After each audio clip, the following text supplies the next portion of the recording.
Men qamaldim.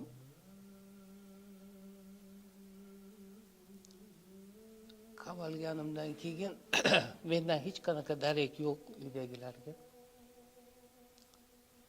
Va uydagilarga bironta odam kela olmaydi.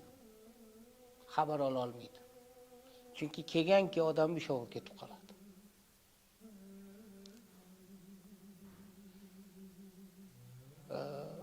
Uyda taqchillik, yegan ovqatam hatto muammo.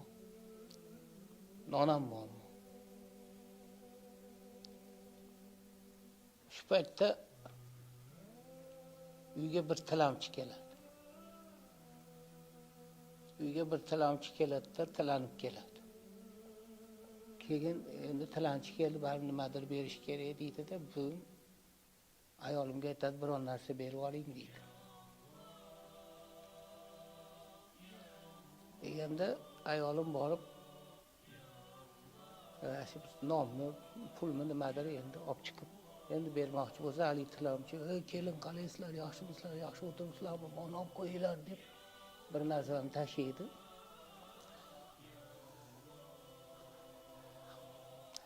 Hazilga bo'lmoqchi bo'ldim, eplolmadim. Men buni har doim gapirganimda baribir yig'i keladi menga. Ozgina iloji yo'q. Mana olib qo'yinglar deydi-da, hali tilamchi ketadi. Uning ichida endi oziq-ovqat bo'ladi, pul bo'ladi, boshqa bo'ladi. Ashtilamchi mashida. Ya Allah, ya Allah.